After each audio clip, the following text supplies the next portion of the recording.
Suku anak dalam di Kampung 8 Desa Sungai Jernih, Kecamatan Rupit, belum memiliki tempat tinggal atau rumah layak huni.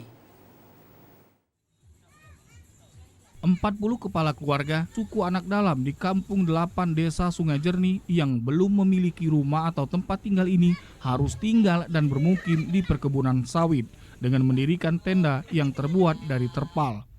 Kepala suku anak dalam Japaren mengaku dari 60 kepala keluarga suku anak dalam di Desa Sungai Jernih, baru 20 kakak yang memiliki rumah layak huni, sedangkan 40 kakak lainnya belum memiliki rumah.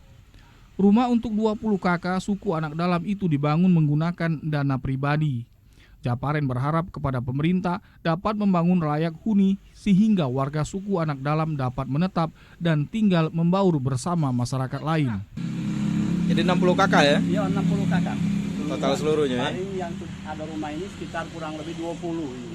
Yang ada rumah? Yang ada rumah yang baru bangun sendiri-sendiri ini. Berarti 40 kakak lagi yang belum ada rumah? Lagi yang belum.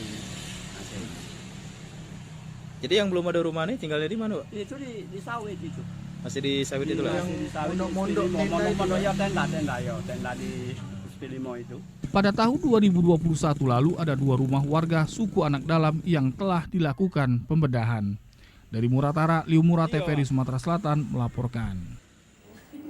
Warga desa Segamit, Kecamatan Semende Darat Ulu, Kabupaten Muara Enim, mengeluhkan kondisi jaringan listrik semeraut bertiang bambu.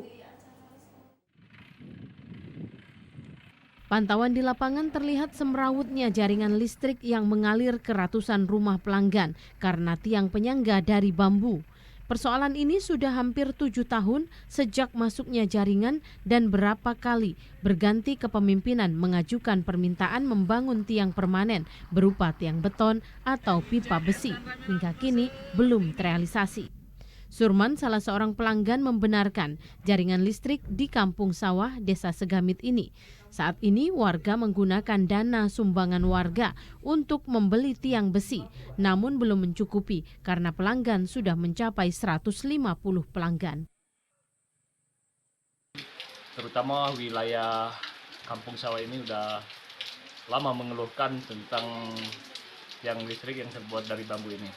Sebenarnya ini udah lama diajukan ke pemerintah, ke PLN, tapi sampai sekarang belum ada tanggapan. Makanya masyarakat sekarang berharap, apalagi untuk hari ini Gubernur sama Bupati udah melihat sendiri keadaan tiang listrik yang di sini. Kasman, tokoh masyarakat setempat, membenarkan keluhan warga Segamit karena persoalan listrik ini wewenang provinsi harus melalui mekanisme mengajukan permohonan.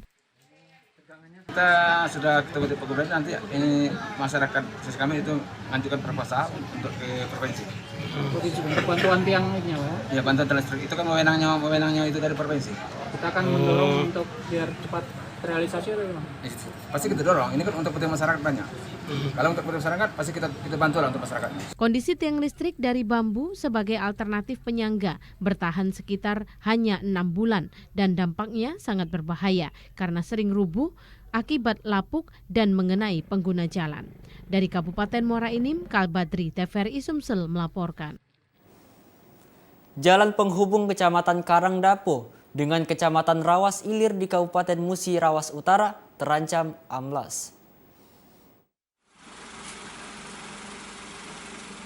Permukaan jalan poros penghubung Kecamatan Karangdapo dengan Kecamatan Rawas Ilir Kabupaten Musi Rawas Utara hingga saat ini kian memprihatinkan. Bahkan jarak antara permukaan jalan dengan bibir sungai hanya tinggal 1 meter.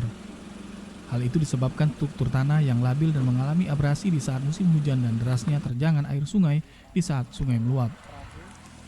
Guna menghindari kerusakan yang lebih parah, warga meminta pemerintah untuk dapat segera mengatasi jalan tersebut. Mengingat di titik jalan yang sudah abrasi tidak ada penyangga sebagai penahan sejumlah material tanah. Apalagi akses jalan tersebut merupakan satu-satunya akses penghubung antar desa dan kecamatan. Itu kurang lebih 3 tahunan enggak. Harapan kita kepada pemerintah itu dapat dibangun enggak. Karena itu sangat membahayakan pengguna jalan. Apalagi misalnya takutnya kayak ini. Di sana kan pada malam hari kan tidak ada lampu jalan, tidak ada penerangan. Jadi gelap. Takutnya ada mobil nyemplung. Itu diakibatkan ini terjangan air kan. Jangan Pada saat banjir.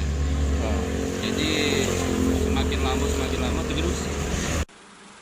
Menurut seorang warga, kondisi jalan seperti ini sudah hampir 3 tahun, namun belum ada upaya perbaikan.